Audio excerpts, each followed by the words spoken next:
So good morning or good afternoon to our friends around the world, and really thanks for joining us for today's panel, Determining the Social Factor in ESG Investing, Unlocking Value Through D&I. I'm Spencer Gilbert from Diversio, and I'll be moderating today's discussion. So just as a quick bit of background for our joiners, the impetus for today's event was the release of a report by Alison Rose's review of female entrepreneurship in the UK, which highlighted the lack of diversity in the venture capital space, along with solutions and best practices for improvement. I'd encourage everyone to take a look at that report if you haven't already, which we can also go ahead and share with everyone after the event. So for many investors in private markets, really the lack of diversity and inclusion in the space isn't a surprise, but there's still a lot of confusion on how to improve and really tactically what those best first steps are to take. So today, our expert panel is going to be sharing some of the experiences that they've had so far, thoughts on where D&I as a factor in private markets is heading, and some of the insights that they've gained from making the space really more diverse and inclusive overall. So our discussion today will be focused around several questions to our panelists with an open Q&A session at the end. So we'd really ask that all participants really stay on mute for the time being, but share any questions as they come up in the chat window down below the Zoom meeting, and then we'll use those closer to the end as really the basis for our Q&A session. So before we begin, I'll just go ahead and introduce our panelists. First up, we have Laura McGee. Laura is the CEO and co-founder of Diversio, a people intelligence platform that uses data and AI to improve diversity and inclusion in the workplace. Diversio works with companies, asset managers, and development banks across the world, and has been featured at global events like the G20 and Davos. Prior to Diversio, Laura was a consultant for McKinsey & Company in their public and social sector practice. She currently serves as the co-chair of Canada's expert panel on women entrepreneurs, and her board positions include Arcturn Ventures, Global Citizen, the University of Waterloo, and Ted Rogers School of Management. So welcome, Laura. Next, we have Addie Pinkster. Addie is the founder and CEO of Adelpha, a female-led corporate finance firm and leading private investment network that has advised on over $250 million worth of transaction value in the UK over the past year. Addie is also a board member of the Rose Review Board, the Council for Investing in Female Entrepreneurs, and recently co-authored the D&I guidelines on how to help improve diversity and returns within the venture space. Prior to Adelpha, Addie read SPS, followed by management studies at Cambridge, before joining UBS and Citigroup in their hedge fund facing businesses. So welcome to Addie. Our third panelist is Anastasia Kovaleva. Anastasia is an investment manager at Pollen Capital, a London-based growth private equity fund focused on financial and business services. Anastasia's passion for diversity and inclusion is fueled by her experiences, having lived, studied, and worked in culturally diverse places, including Russia, Canada, Switzerland, and now the UK, and is currently balancing work and life as a mom to 2 young kids. So good afternoon to Anastasia. And then finally, we have Elena Espinoza. So Elena is the head of social issues for the Principles for Responsible Investing, or PRI, a United Nations supported international network of investors where she has been since 2018. There, she oversees the development and implementation of PRI strategy to support investors in understanding social issues and their incorporation into investment decision-making and active ownership. Elena also leads PRI's Diversity, Equity, and Inclusion Work Program, working on developing PRI's expectations for investors in the area. So hello to Elena. All right. So really, to kick things off, Addie, I'd really like to start with you and just start with some background that I think would be really helpful to inform the conversation. So, as a contributor to the Rose Reviews report, could you share some of the context behind the best practice guidelines that are in there and why investors should really be paying attention to this now? Hi, thank you very much for having me, and hi everybody. Happy to. That's quite a big question, so why don't I narrow it to the bit that I think maybe is most interesting. I've always worked with asset managers and people who are basically trying to look for the best edge for highest conviction, unique investment opportunity ideas. And classically, I think most investors are looking to find assets that you can buy. What price do you get in? What price do you get out? How crowded is it? How volatile will it be? How much will I get diluted? And various things like that. For me, looking for diversity is about increasing your returns across all of those boards for obvious reasons, the ones we can discuss later. So I don't think it's the case particularly, let me rephrase that. I think most asset managers, in whatever form they are are absolutely on board with the fact that there are many, many business-led reasons to be more diverse. What is not always so easy is how to do it. Now, the point here is not to name and shame. It's not to do any sort of woke reporting or anything else like that. The point here is if you think you're doing it well and want to know what could be done better, or if you don't even know what the first step is, what we were trying to do with these guidelines was make a very tangible, proper document that people can pick up and find helpful. And the last thing I'd say about that is we're aware of who our audience is. We are talking to an audience of people who take information in quickly, process it quickly, and want to get straight to the point. So you need substantiated points in the language. It's not a floral document. It's not written in tome. It's written in bullet points. There's a checklist at the end. So it's just a fit for purpose document to help people do what they're trying to do anyway. And largely they're trying to do it for profit-driven reasons, which I approve of. Thank you. That's really very, very helpful.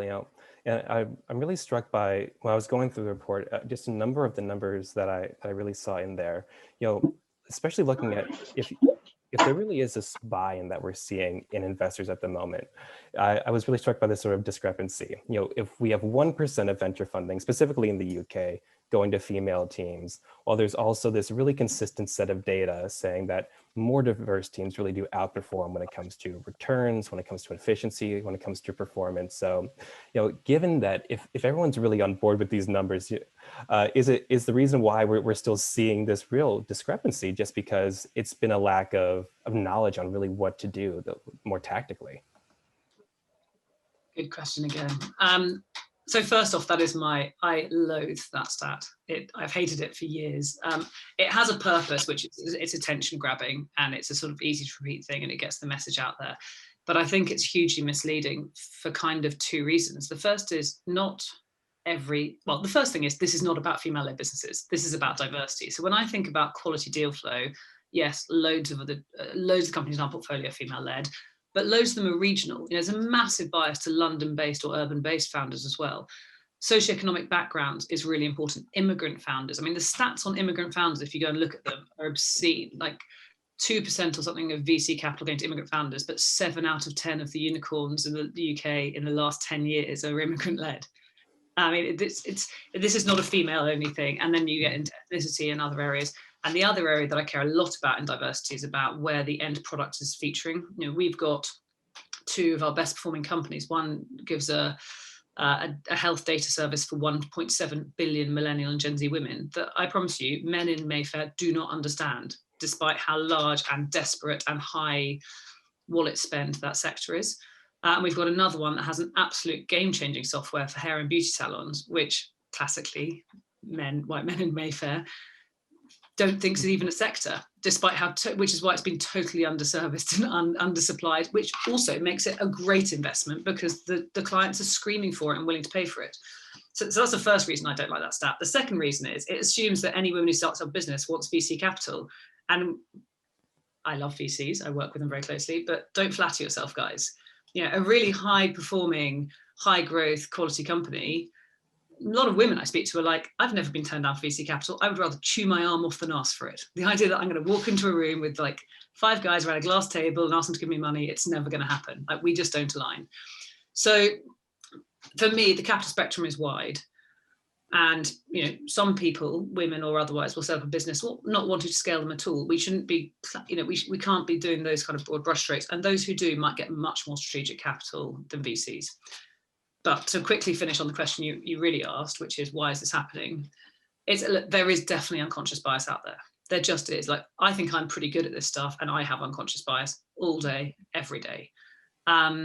Secondly, even people who are willing to address all of that, they just don't know what to do. Our learnings at Adelpha, having done $500 million worth of investments in 4 years into across 30 companies, most of which are highly diversely led, is that very small things make a very, very big difference. But you don't know that until you're in it and talking to it. So honestly, this was just a case of going around some of the investors and professionals who are winning. They're not winning because they're saying it on PR. They're winning because you talk to the founders who are successful and they're like, these are the guys I want to work with or take investment from.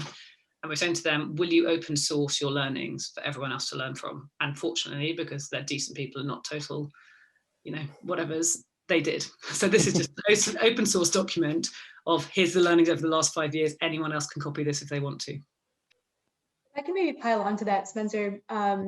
So I think obviously, Addie, we collaborated closely between the guidelines and Diversity VC launching this standard, which is, for those who don't know, it's a certification for venture capital firms that are really walking the talk on diversity and inclusion. And I'll say, to your exact point, these guidelines and that standard were developed as much to add value to venture capitalists as they were to promote the diverse ecosystem of founders. And like, at the end of the day, to your exact point, venture capital is competitive, and what they're competing for typically is deal flow. And so the opportunity to open up an entire new class of potential investment opportunities is really, I think, what attracted a lot of the venture capital firms to kind of walk the talk here. So Spencer, to your question around why best practices, why now, I think what's so interesting about this space is all of the data stacks up, and Addie's, I think, objective experience around, like, look, there are opportunities, there are unicorns that are being formed that some of these people just didn't identify as opportunities. At the end of the day, people get in their own way, and that homophily effect of more easily forming relationships with people that look and sound like you, like, that's hard to break. And so I think the idea here was create really specific and tactical and almost easy quick wins that would give VCs a place to start to overcome that and frankly get out of their own way. And I don't know if anyone else on the panel kind of has a perspective there. Yeah, I mean, honestly, I think that's a really fantastic point. And, just building off of that, really, these are conversations that we're, at least in our work, really seeing evolve in a very, very global way. These are conversations that are happening on either side of the pond, of course, but really across the world when it comes to VC. So maybe turning to Elena for a second, from your perspective, looking really globally at specifically the S and ESG, how are we seeing these conversations really evolve? And really, to Laura's point, how can we make sure that we're able to have these conversations and build these value in places where they didn't exist before in a way that's really culturally appropriate and competent? Yes, thank you so much for having me as well. And also big question, and try to answer in a succinct way. But I think, yeah, the conversation on social issues, I mean, is the least developed of the E, S, and G. I think obviously governance is one aspect that investors and companies understand very well. And with environment, with climate change, we see that there's been more, the conversation is more advanced, but S is a little bit behind.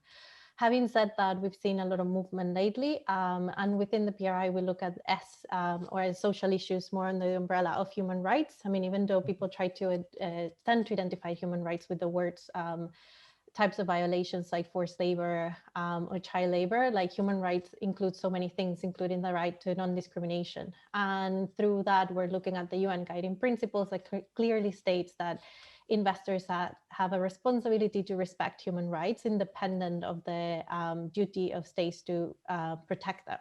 So going through that, like that's sort of like our umbrella way of looking at social issues. And obviously, like now we're also trying to focus on diversity, equity, and inclusion. And as a global organization, we're trying to understand how this issue is being looked at in different geographies. Because, for example, gender is a more universal issue, but when we talk about race and ethnicity, of course, like that would be mean very different things in the US or in the UK and even in Europe. But obviously, we were talking about something very different when we look at other geographies like India, for example, Japan, China, and other countries in Asia as well.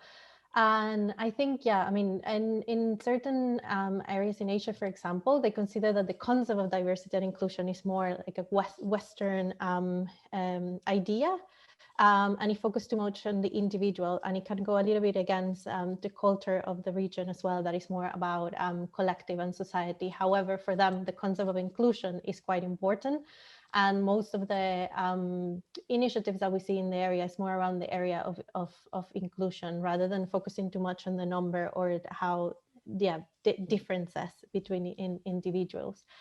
And I think also, just to link it to the question before, in terms of how also we see this globally, I think there is, and especially in the UK, there's been a lot of push in terms of legislation, and we see on the gender pay gap legislation and the Equality Act and other legislation that exists, and it feels like companies are moving a lot more because of this legislation. But in other parts of the world, for example, I was at an event yesterday about women's rights to land in West Africa, and one of the speakers was just saying that even though in Nigeria, like the legislation protects women in terms of land ownership, there's still a customary approach in terms that only men are the ones who can inherit land.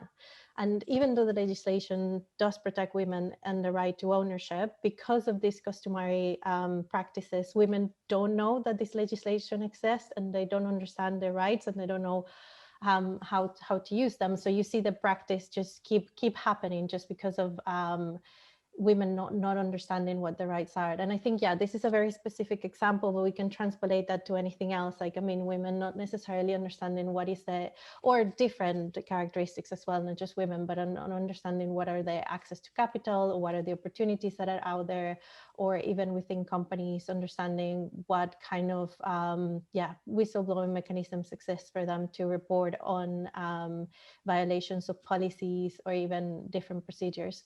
So I think, I mean, besides having a focus on diversity, the numbers, I think we need to really emphasize the concept of inclusion and equity as well, and try to build the inclusion so diversity flourish, but also, like as we were saying, there is a huge push on education, not only on investors but also on people to understand their own biases, their own ideas of how things should work, and then try to de-bias processes and not necessarily the people that are trying to put these processes in place.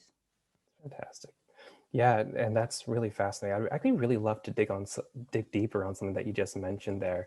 Specifically as we have these conversations that you mentioned, really, when you have a conversation on D&I, it really does look quite different if you're having that conversation, say, in India or Japan versus, a smaller company in maybe Ontario or New York, but really keeping inclusion as a value set in mind. Do you think that there are any things that you've seen be most useful for really, whether you're talking about investors or people in general, to keep in mind as you're having these conversations that might just look different? Is there a way to really make sure that you're achieving the correct ends wherever you're operating? I think is as the other panelists were mentioning, is sometimes like diversity seen as something extra, right? So it's not part of what makes your business or what makes your business successful. But yeah, I mean, as we know, I mean, the golden rule of investment is to have a diverse portfolio. So why wouldn't you want to do that in your own business as well? So obviously that will bring success. So I think when there is too much focus on one of the three concepts, so for example, when it's too much focus on diversity, so just looking at the numbers, so then things can get a little bit complicated and you can have unintended consequences from that. Like, for example, there is research that has been done by the University of Oxford that show that because of the focus on quotas, like if you look at the representation of women at board level in Europe and the US, actually the numbers are worse than reported, because the numbers at the moment focus too much on representation rather than the actual women taking on these directorships. You have women taking on average a lot more directorships than men, because the pool is not growing. It's just the same women that they are trying to put in different positions just so the number in general looks better. And then actually they also realize that has an impact on productivity, and women tend to be less productive than men, but just for the sheer fact of just having more directorships than men on average. So actually, and some people have used that as an excuse to say, well, this is what happens when you focus too much on diversity. Actually, it's not as productive as it could be, but it's because the whole exercise has been focused on the number and not necessarily on inclusion, which I think the standard like looks into both diversity and inclusion, and I think that's really important, because just having diversity doesn't equate to inclusion. Yeah, and if I can just add to that, I think that's exactly the trap as an investor, investment management firm, you can fall into, because obviously our direct customers, if you want to call them, are LPs, and they demand to see stats, and that's something you kind of have to report, whereas in reality, what you want to deliver is impact, and kind of, we're all busy, we're all trying to do multiple different things. So if you just do the basics of reporting, that change doesn't really happen, and you're not getting the benefit of diversity in your business either. So having the guidelines and thinking about everything holistically and kind of how you can actually make the change and what initiatives you can implement rather than just what stats together. Then of course gather the stats and report them. I think that's where the value is in the guidelines. And maybe if I can pick up Anastasia, I think that's such an important point around LPs, and really a lot of the drive, of course on ESG broadly is from those big asset managers who ultimately give capital to venture capital firms to invest. I think what we're seeing, we do a lot of work in this space. We work with about 15 of the world's biggest asset managers. And I can tell you that they brought us on board specifically to create inclusion related metrics. And so the idea here is, I think, Elena, great point. We may have been overly focused on the wrong KPIs or overly focused on a small set of KPIs. And what's so interesting about this moment in time is, LPs are risk oriented, I think, first and foremost, in managing and mitigating that risk. And inclusion really is where the risk kind of emanates. And so if you think, for example, the impact that social media can have on bringing down a company because a past employee came out and wrote a blog on sexual harassment, like that is an inclusion issue, that's a workplace culture issue. And that's what I think everybody really has a strong interest, anyone profit-minded in minimizing. And so I think the best practice guidelines, if you look at some of the examples, it's things like setting clear objective expectations for your team so that people are being promoted and rewarded fairly and objectively rather than based on networks and affinity. I think the idea here is those guidelines really are intended to help create both the D and the I within organizations. I think if I could pick up on that, I largely agree with you, and I kind of maybe take it on, which is that for me, the conversation that I most dislike is the one that this is about like doing the right thing or in any way aligns with philanthropy or sort of ethics or like even a kind of marketing loss leader to get LPs. I mean, it is just not what the conversation is. I'm not totally crazy about the downside risk mitigation piece either, although I get it. In fact, there was a really interesting piece of my background's in data analytics within financial services, and there was a really interesting piece of proprietary data we put together once, which compared CEO's pay package with litigation costs relating to employee claims, and then correlating that with share price performance in basically the large European, US, and UK market, which was surprisingly high correlation, or negative correlation. But the bit I'm really big on also is it's about upside enhancement. Now, that said, I think especially in the growth space, the thing I most care about when I think about investing in a company in the first 3 years or the second 3 years is what we particularly like is when CEOs go, I really see my job as about downside mitigation because the upside is there as long as I don't mess this up along the way. And I think that brings through to a kind of an easy example that you can give. We are aware at the moment of a company, huge potential, it's very exciting, lots of people are going after it. Big chairman, private equity, big vice chairman, massive corporate name, very credible but young male CEO, all of them white and male. And they've just hired a big male CFO from a big corporate name as well. It is starting to become an echo chamber. And already, even in the early stages, you can just see they're not challenging each other, they're not asking the right questions, they're not culturally saying to themselves, should we be embracing some of this challenge? And you can just see the scratching. Some investors are going, this is the best thing ever. Can I just double check that you are this, that, and the other? An investor today with a 5 million and saw that the chairman's starting to pay himself a certain amount of money on top of some warrants they've got. This is so much less likely to happen if you start bringing, in that case, it's not just that they're white, it's not just that they're men, it's not just that they all have quite similar corporate backgrounds. Actually, that's the point. They all have quite similar corporate backgrounds. They haven't even thought there about diversity in terms of, is there anyone who's grown a company of this stage before? Or is there anyone who's grown a company specifically within this vertical before? And various other things. And that is where things start to go wrong.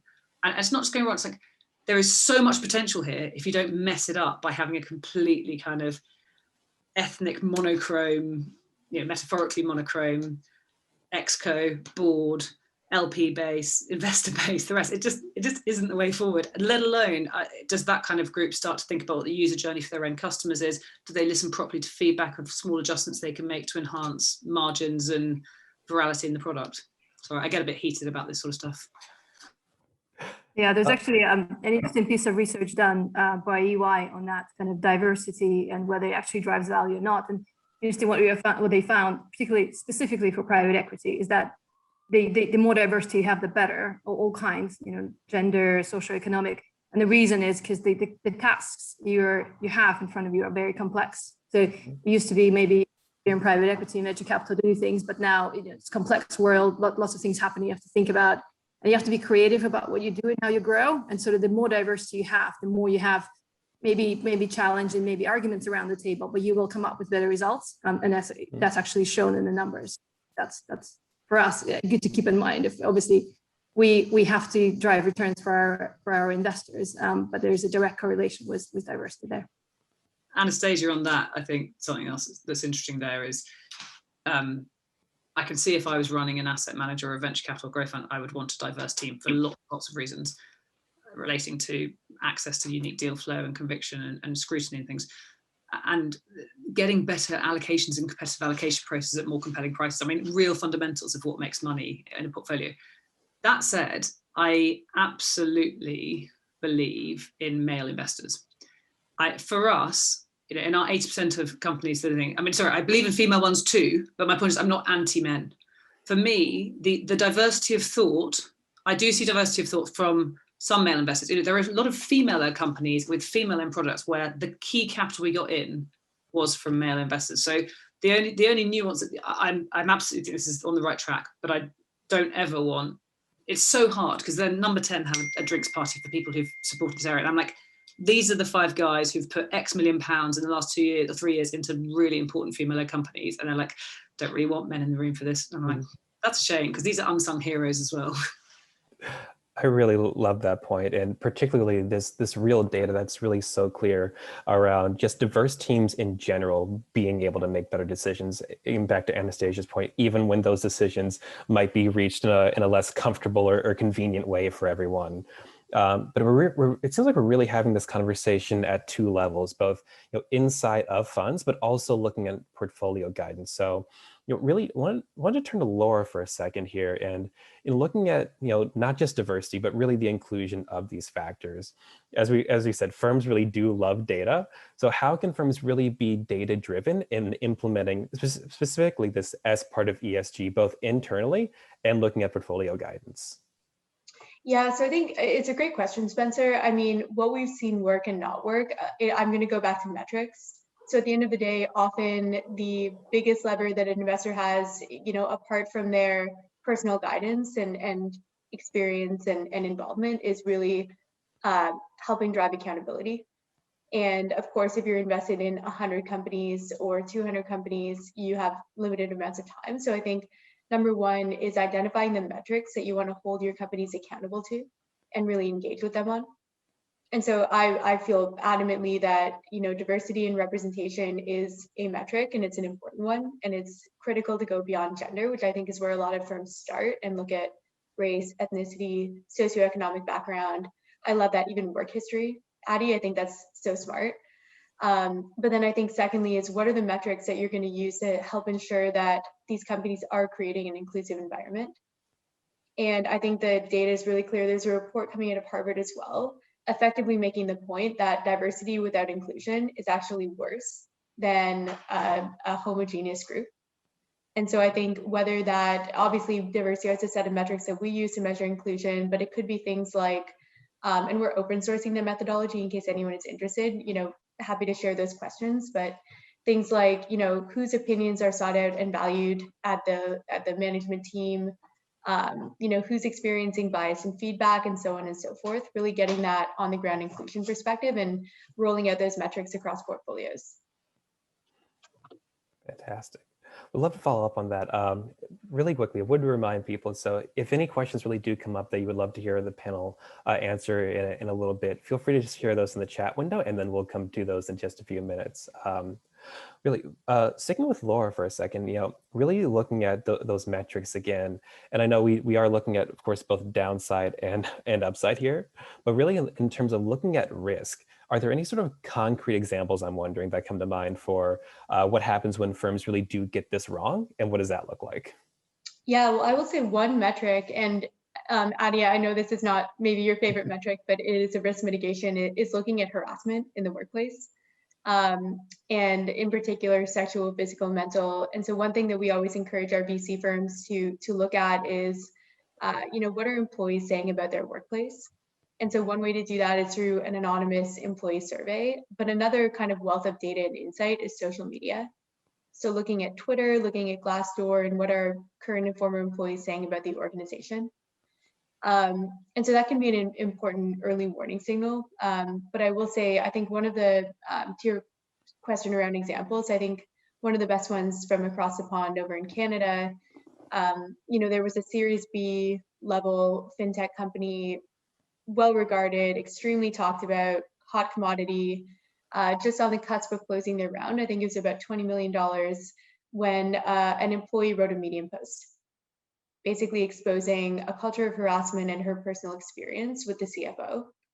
And within 2 weeks, every investor had pulled out, and within 2 months, the company was bankrupt. And so all of the Series A investors were left hanging. Of course, a lot of employees that were left out of work. It was a real kind of a downfall.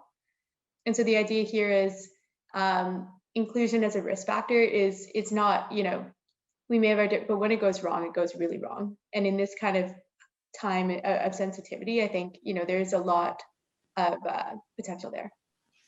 And it's really susceptible at the growth stage of the market, because if you think, again, not every entrepreneur takes the same mold. An investor invested into one of our companies recently, and he went, his call to me afterwards said, I just believe that some people are natural entrepreneurs, and actually it was a woman who went, she is a natural entrepreneur. I'm spinning everyone else, going to double down on her, but it was fine. That's a bit worrying because, she happens to be very detail driven and runs a very successful company. But he's basically saying, I like people who have bravado and sell snow to the Eskimos. I personally, my investment portfolio is much more people who are very detailed and analytical and driven, but that wouldn't be a fit for him. He just, he likes a type. But the problem is a classic founder in that kind of the old school VC world is someone who's like bravado and tough and strong and tussles and tells you it's going to happen this way and that sort of stuff. Imagine what that person's like to work with on the other side, where they've sold the snow and they come back and you guys are delivering. And when you read the Glassdoor reviews of the fastest growing ARR companies, the guys who are getting to 10 million ARR in 3 years either side of the Atlantic, the Glassdoor reviews are shocking. I mean, beyond shocking, often, not every time, but often. And we certainly see that at the Series A stage, and especially as you move into growth investors, that is often a point where you're kind of through diligence and you're talking about what are the changes we're going to make in the first 90 days and the first 6 months after this transaction. It is not uncommon that that's the point where the incoming investors are saying, listen, I understand this is the sector, I understand there's a lot of Gen Z or millennial employees, but this is really, really, really bad.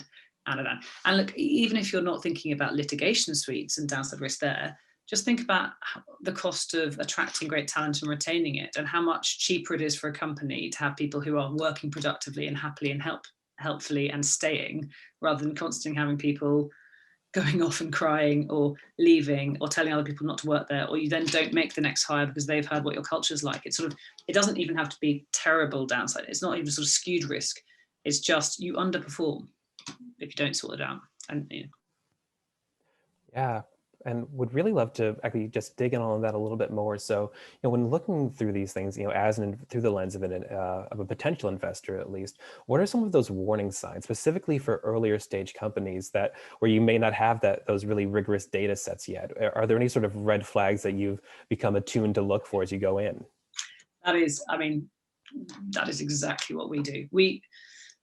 From day one, from meeting one, we are judging two things. We are judging execution and we're judging, in effect, integrity and governance from day one.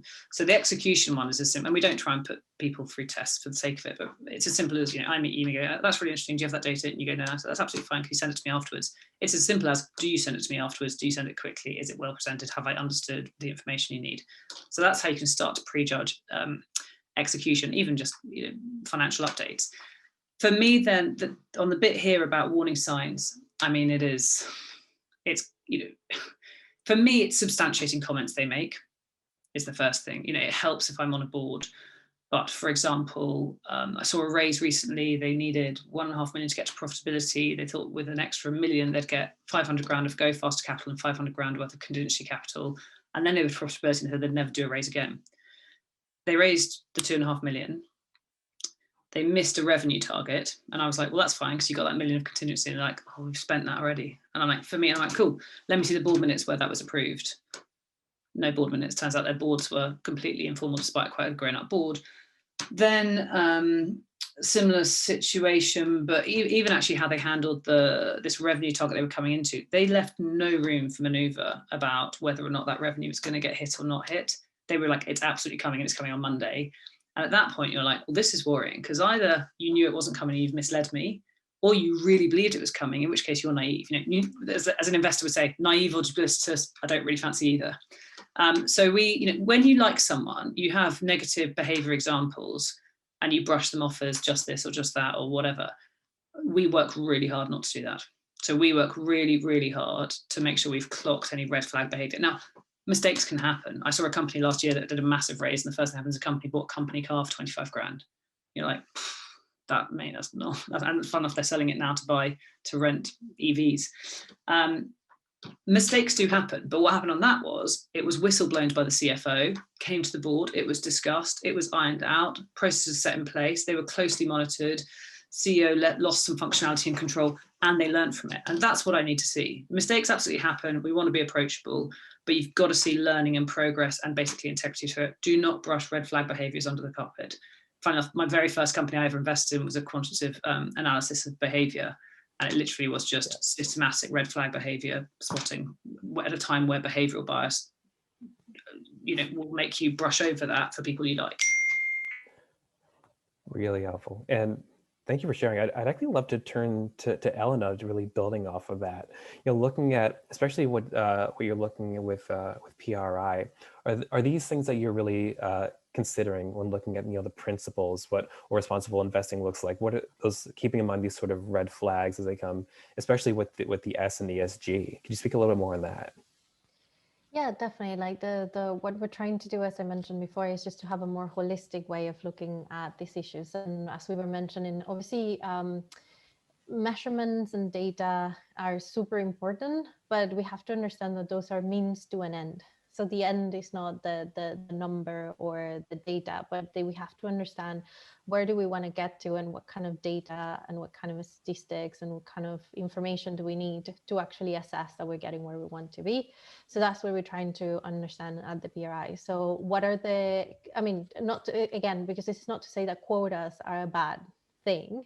But yeah, it's just understanding what is the combination of different interventions that need to exist to then get to where we want to be. Because I think we're going to need to work at different levels, and at least for diversity, equity, and inclusion, we're trying to look at an inclusive corporate culture. So what happens within companies and within investors, being companies themselves. I mean, how themselves are they approaching diversity, equity, and inclusion, and then understanding then outwards and thinking of inclusive business models. So how diversity, equity, and inclusion plays a role in the products and services that you produce, but also supply chains, for example, and the whole value chain. And on top of that, then looking at an inclusive society. So when we're looking at the big issues that not necessarily are just for companies and investors to fix, when we look at, if access to justice, access to education, access to health.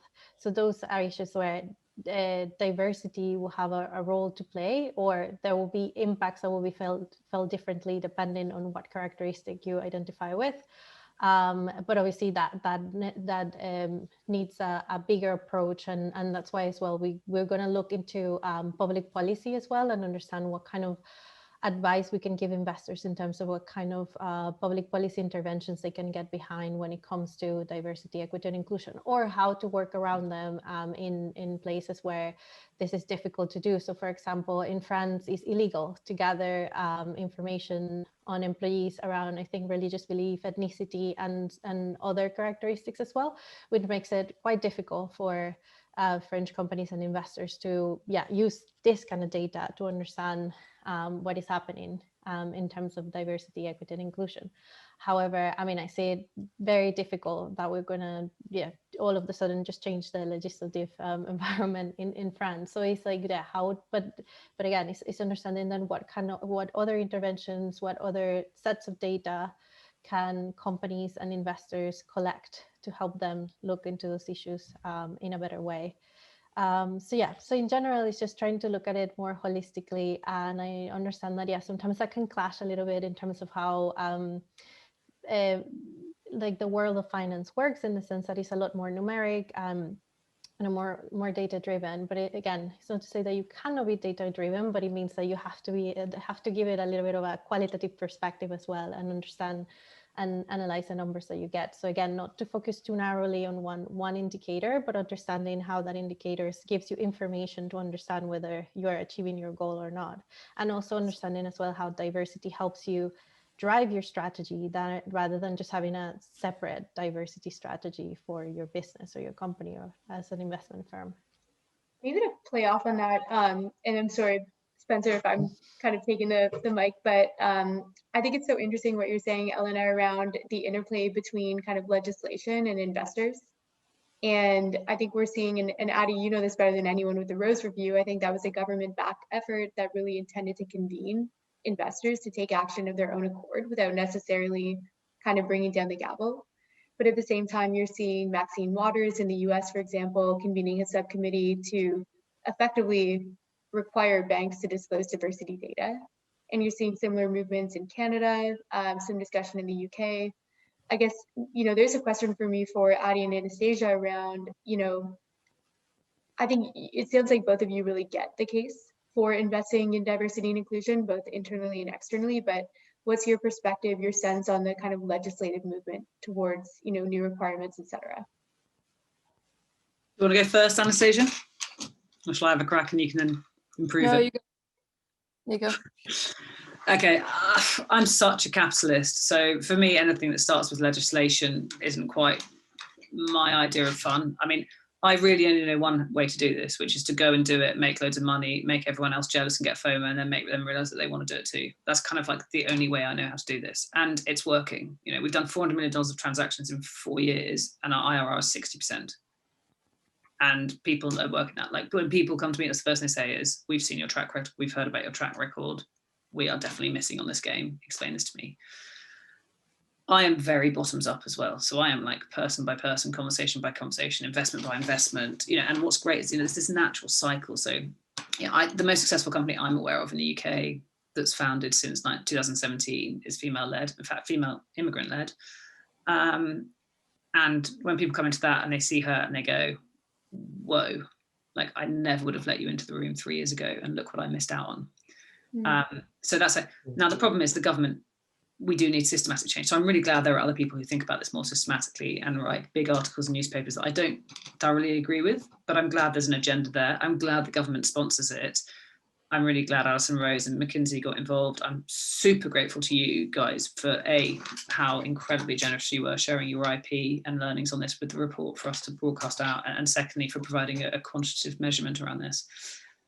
But what we really need is to get as many investors and LPs as we can in the room, show them, this is my opinion, like, again, hardened capitalists, show them the returns that they're available of, explain to them that this is the answer to the big question they're asking for, which is how on earth do I find high conviction, well-priced, unique deal flow where I'm not competing for higher and higher prices for the smaller and smaller allocations and the best ones.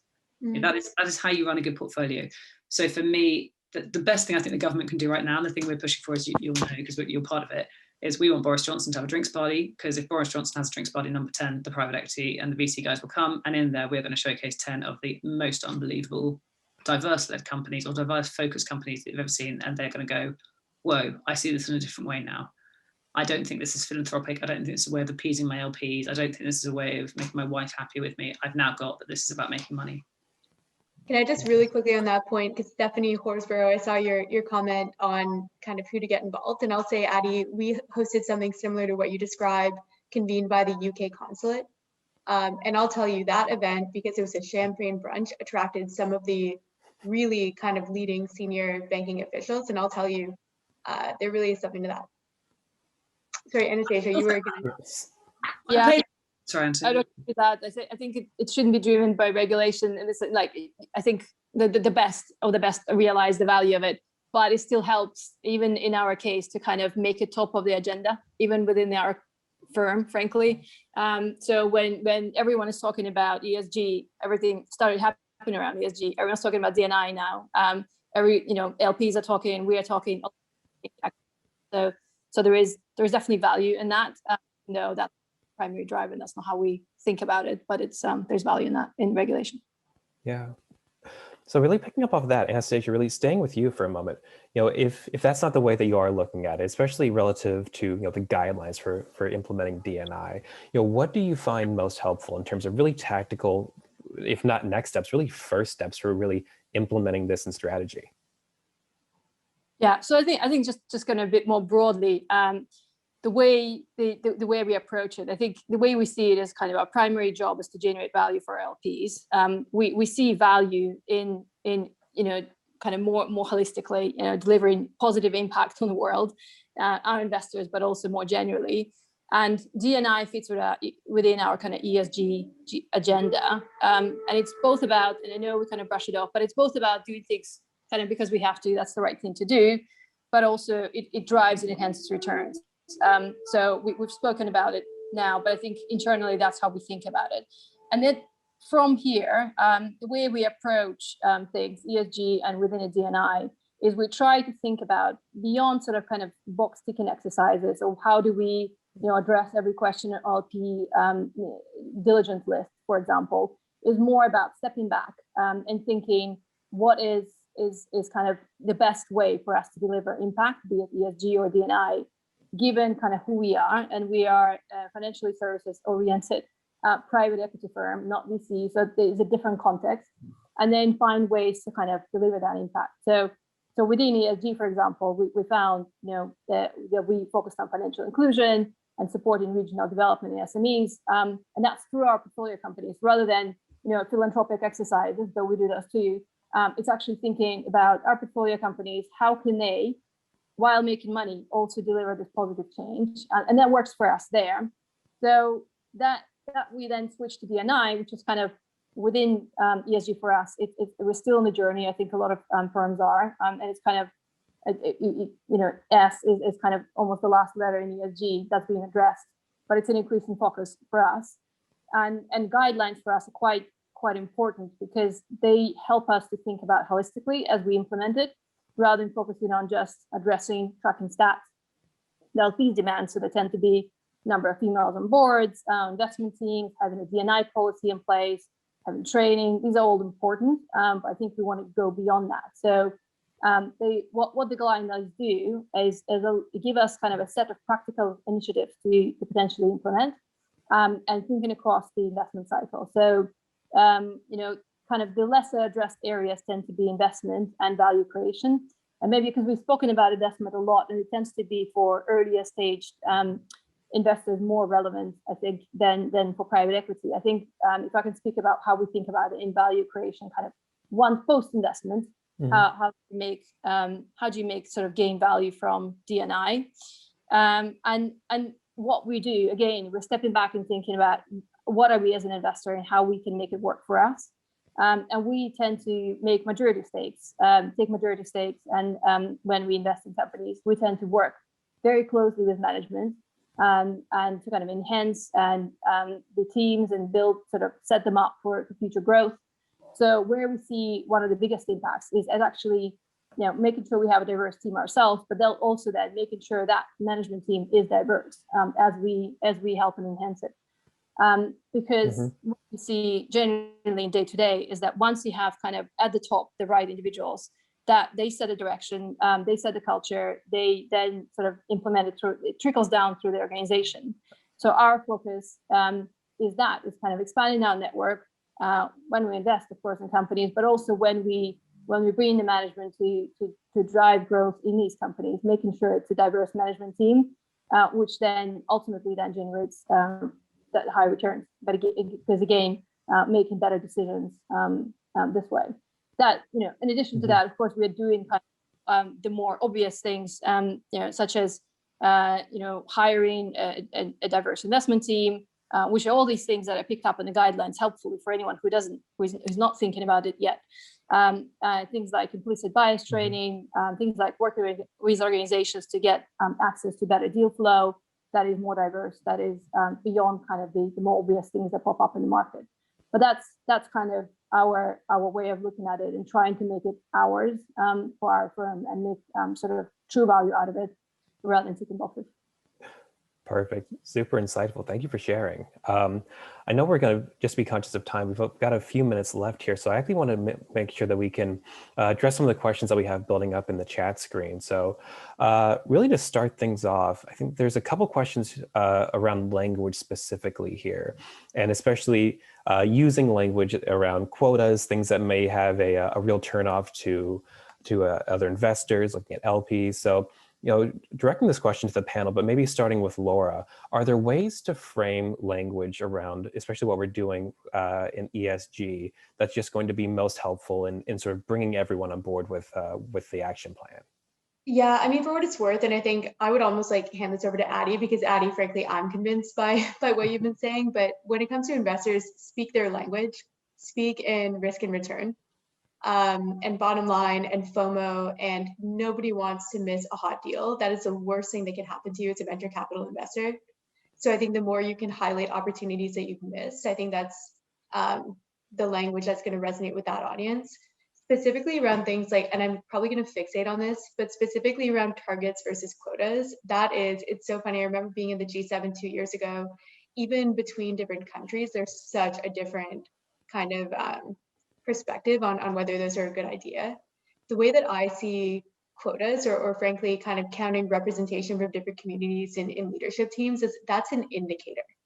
If you are all one type of individual and you believe that human beings are equally talented inherently, which I think hopefully we all believe, if you have all of one type of person, that's an indicator that your talent attraction strategy is not so great. And so I think using that as a signal that, you should be reflective, because that if you are reflective, it means that you are efficiently tapping into the full broad of talent available to you. Addie, any other thoughts on that? I mean, there's very little I can add to that. I think it's spot on. The two things come to mind. I mean, the first is it took us 2 years to come up with our position on what was originally gender and then diversity, and we renamed it diversity because that's actually what it was. Gender was just this kind of thing that was hanging on the side. Damn it, I just had it up a second ago and now I've lost it. Hang on, let me get it up for you. It's very short, but this is where we got to after like 2 years of working. We said, we have a clear position on diversity, which is we look for exceptional opportunities for growth and return in all things, i.e. we're not looking for diversity, we're just looking for growth. We say we back great companies, some of them are female founded, female coded, or have a female focused product, but we're not looking for that, we're just looking for great. And again, you can see the legacies of the female thing here. We work with great individuals, regardless of their gender, ethnicity, socioeconomic background or region. Women and other minorities in the workplace is about profit and strength, not profit, purpose and tokenism. That said, it is a lot more fun, it's a lot more interesting, and it makes us really proud and happy.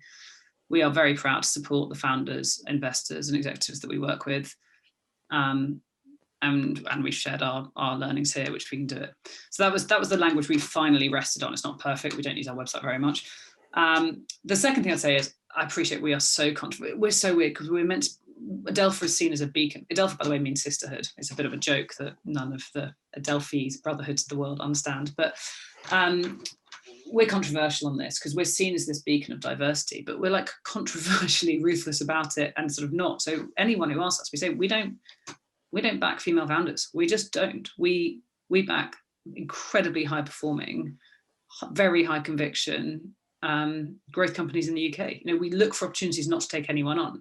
So yes, 80% of the companies backed have a female founder. That's not it's an unusual statistic versus the market, but it's not a shocking statistic if you think how many people there are in senior management teams and the likelihood of one of them being female for the skill set you're looking for. Sounds a bit wrong. And then I basically think, could you invert it? And all of our companies are high impact. Is it possible the next 10 companies we do are unethical? No, we wouldn't do an unethical company. Is it possible the next 10 companies we do are not tech? I mean, one might be, but very unlikely. Is it possible the next 10 companies we do are not female-led? It's possible. We're not striving for it, is my point. And so I don't know why people always want to be going, oh, you help women set up businesses. And I'm like, no, I'm the Goldman Sachs of venture. It annoys me how much people want to bucket me down. We're just going for growth and quality in all things we do. But so if I can just add part of that.